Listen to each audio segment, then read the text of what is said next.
SEP Readings presents Accidental Proposal by CJRed. Chapter 26. Fresh Eyes. A few weeks after her return from Paris, Hermione sat on her bed giggling silently as she watched Pansy being poked and prodded by a group of girls getting her ready for a blind date that Ginny had set up. It had been an hour and no one had yet to decide on an outfit for her to wear. Currently, they were still arguing over dress robes or one of the new chic dresses she had picked up in France, which was becoming rather popular among the upper set of wizarding society since the fall of Voldy Pants, as the girls had taken to calling him, probably due to Ginny's influence. Hermione sat back as she watched Pansy stomp her foot in irritation, as she was undressed for the 10th time. She knew she had been unsuccessful in hiding her smirk when Pansy shot her a death glare. Hermione just winked, and Pansy growled. When they moved into the bathroom for makeup, Hermione decided to forego watching that party, and laughing, rushed out to the common room, where she found Draco with a book in his lap looking up at her curiously, from the notes spread out around him. "Why are you in such a good mood?" he said, tucking his revision notes aside so she could sit down. Hermione kissed his cheek and wandlessly whisked her own notes and books to her to study with him. "Oh, Pansy has a blind date, and they have her cornered in the bathroom now, and I think if she had her wand she would be throwing Avadas around." Draco snorted and went back to his notes before he looked up, his eyes going wide. "A blind date?" Hermione nodded. "Yes, Ginny set it up." Draco laughed and then shook his head. "Say nothing about Pansy's plans tonight when your brother comes out then." Hermione looked up curiously but nodded and went back to her notes. Half an hour later, Thea walked out in wizarding suit that was cut to resemble a muggle one, looking very smart with a new haircut and freshly shaved. She whistled and watched him flush. "Where are you off to, brother dear?" she said with a smirk, having a good idea now as to why Draco wanted her to say nothing about Pansy's plans. "A date. Blaise has pawned it off on me. A daughter of one of his mother's friends."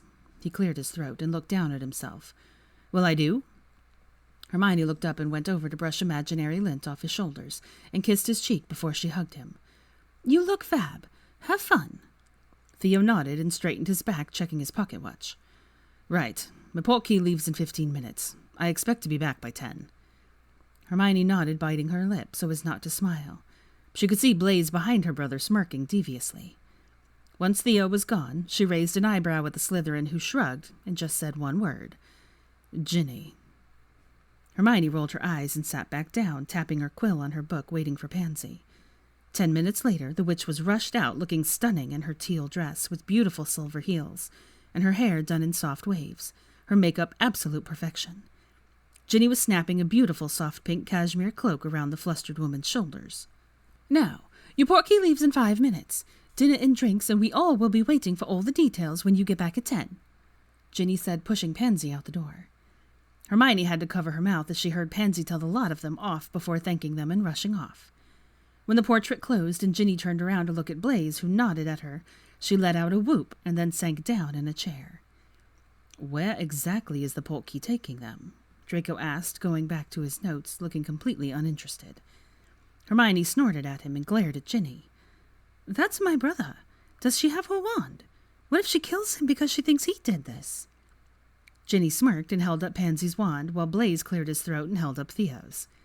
Hermione closed her eyes and rubbed her temple, shaking her head. "Where did you send them?" "Shrieking Shack," Ginny said with a laugh. Hermione's eyes flew open as Tracy and Daphne laughed heartily. "But we redecorated," Tracy said through her laughter. "And there really is dinner and wine," Daphne added, smirking and sitting down. Hermione sighed, looking at her fiancé, who was smiling as he crossed out something in his notes. Blaise was sitting Ginny on his lap, looking rather smug. "I helped her set up the wards. Without their wands, they're not going anywhere until we let them out." Hermione looked at the couple in front of her and then laughed. "Fine. And when are you two letting them out?" Ginny pondered that for a moment and then shrugged. "Next week, maybe." Hermione raised an eyebrow, but Ginny just mimicked her so that she sighed and nudged Draco, who sighed and put down his quill and looked up. "Blaise," he said, his tone mild. Blaise raised an eyebrow but grinned and put an arm around Ginny's waist before he said in a placating voice, "We really can't have them missing that much class, dear."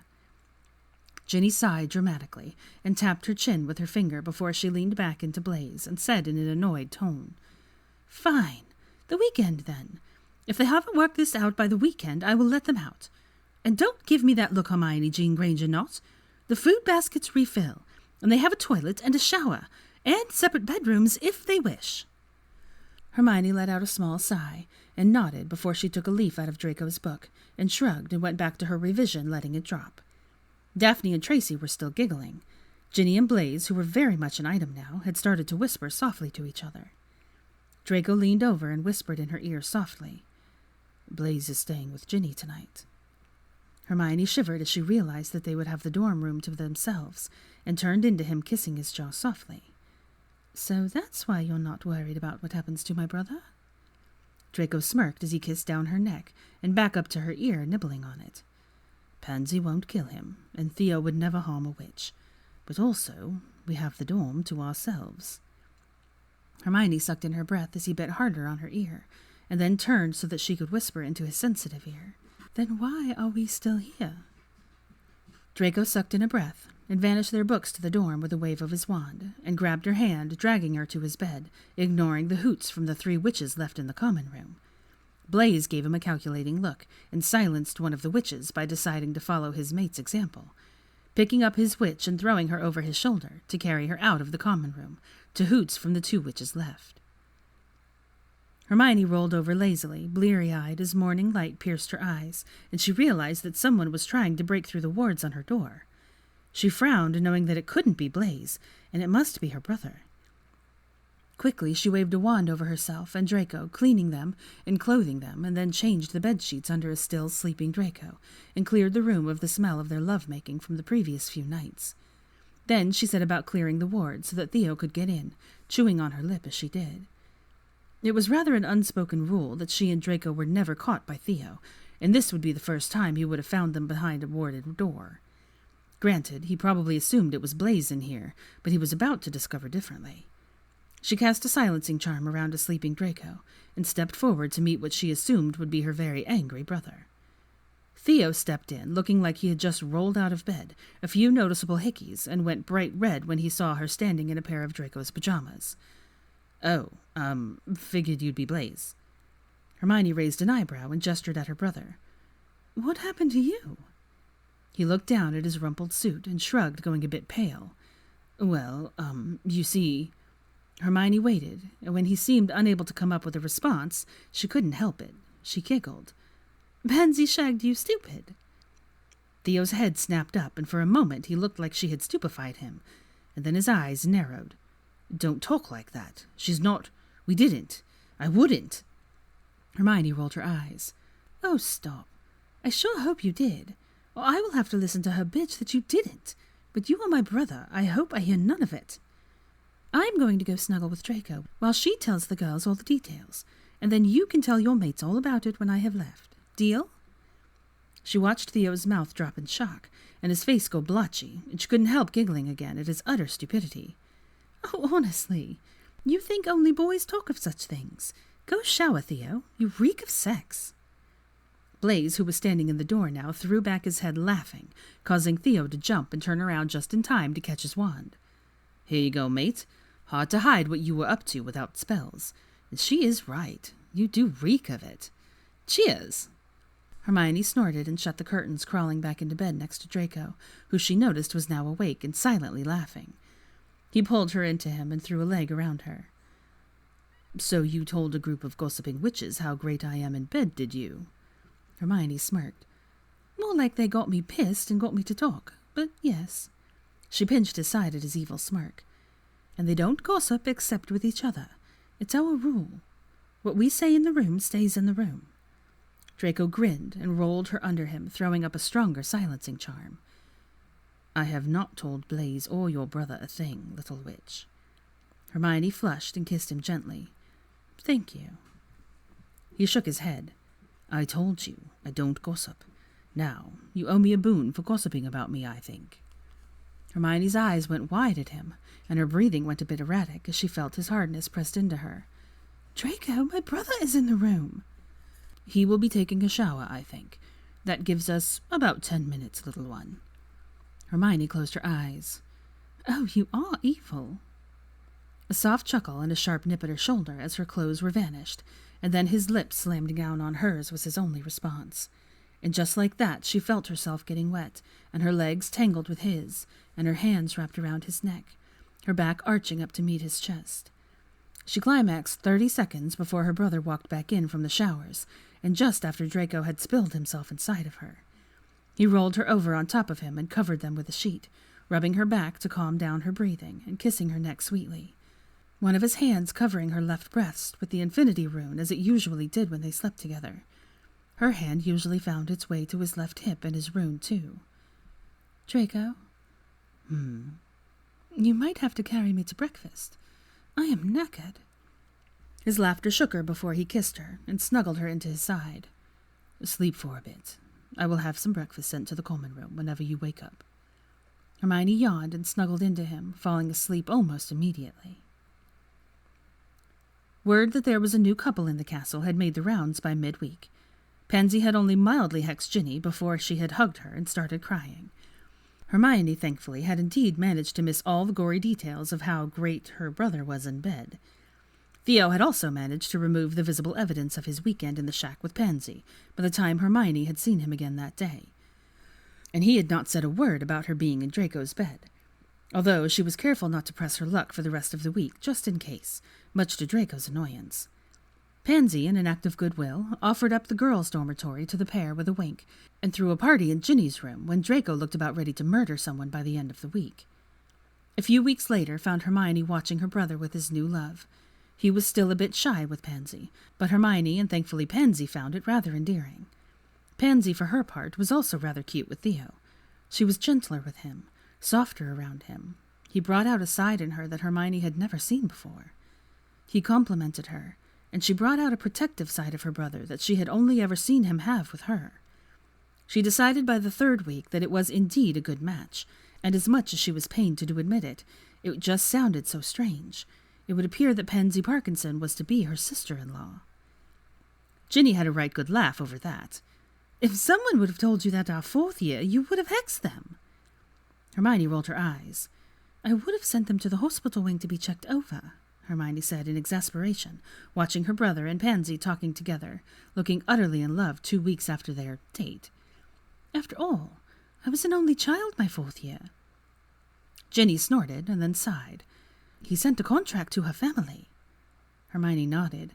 "I know, he told me. It's the proper thing to do, apparently." Ginny nodded and then flushed. "Blaise sent one to my parents last week." Hermione looked over at her, shocked. "And?" Ginny grinned. "Dad accepted after talking to me. We haven't told anyone else in the family, though. The last thing we need is Ron showing up again." Hermione went still. "So, you're engaged?" Ginny tilted her head. "I forget sometimes you know nothing of our world. The contract is not an engagement, it's really a pre-engagement. It simply means that Blaise is formally courting me with permission of my family. A contract like Blaise sent is nothing like what happened with you and Draco. It's not a permanent binding spell." Hermione frowned.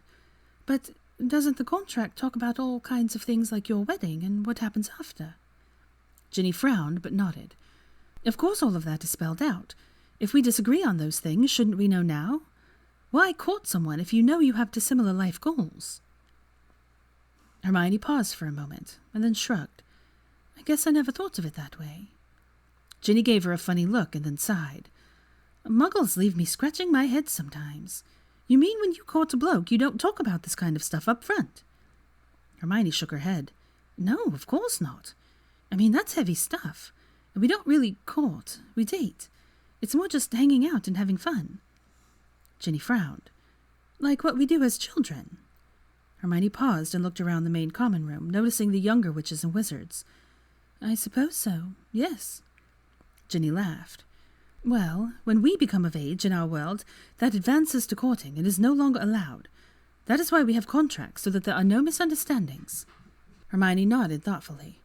"But why do younger witches have contracts then?" Ginny shrugged. "Older families do that. You can simply decide not to do that with your children, Hermione."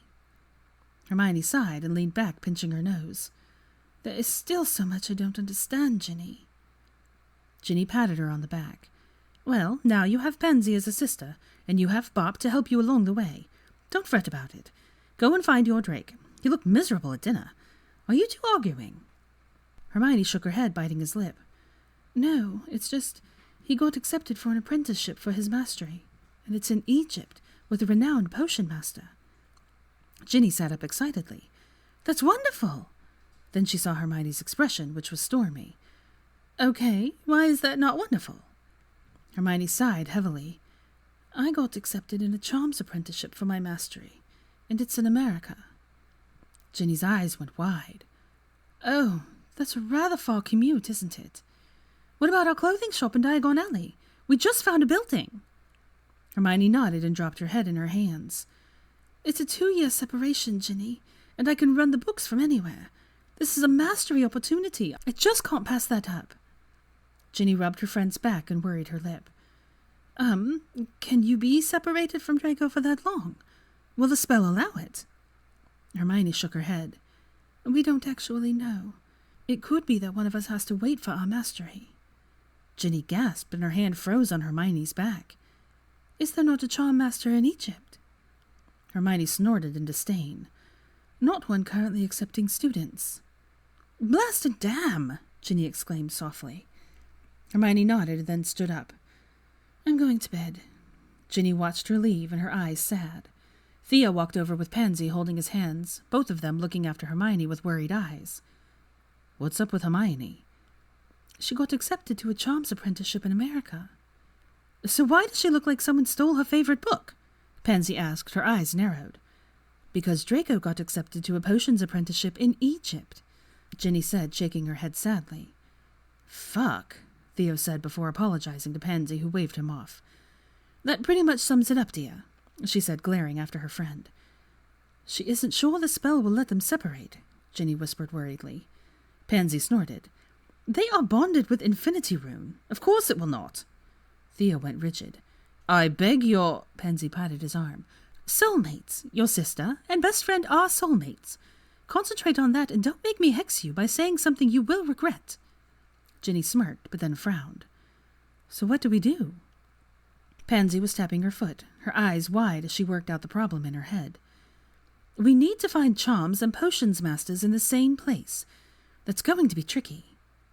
Theo was red in the face with anger, but he let out a long sigh and pinched his nose. I will start looking into it. As much as it pains me to suggest, Lucius Malfoy and his contacts might be our best bet. Ginny went pale. You can't honestly think he will help. Pansy waved her hand, her eyes narrowed again as she considered Theo, and then turned to Ginny. When the alternative is madness or death for his only heir? Yes, I think he will. Because he knows good and well that Hermione will not sacrifice her education. Theo, you should probably send the letter. Theo gave a short nod and then a sigh. Hermione will be difficult if she finds out I am doing this. If? Ginny said, scoffing. Try when? Pansy sighed and then nodded. We will handle Hermione. Drake can calm her down. He does it best. Theo blanched and then shook his head, holding up his hand. I do not ever want to know, he said, his tone hard. The girls waited until he had left the common room before they burst into laughter. When Draco entered, they caught him and told him the plan. He sank down into one of the many green velvet chairs in relief. I was going to write him, but I knew if I did, she would never forgive me. Pansy patted his back. Well, now Theo can be in trouble, and he is her brother. She has to forgive him. Brilliant, isn't it? Draco nodded wearily and rubbed his forehead. Better be ready to shield him when she discovers all of this, Pansy. Ginny snorted out a laugh. True enough. Hermione on the warpath is never pretty. Pansy sighed. Yes, well, I think I can survive. Ginny tilted her head and then shrugged. You might. Draco grinned. I think I can say that life with the two of them will never be dull. Ginny nodded in agreement, laughing heartily. Oh, that is certainly true. Pansy huffed and stomped off as Draco let out a small laugh. Tell my fiancé I love her, and we'll see her at breakfast. Pansy just waved as she disappeared through their portrait hole.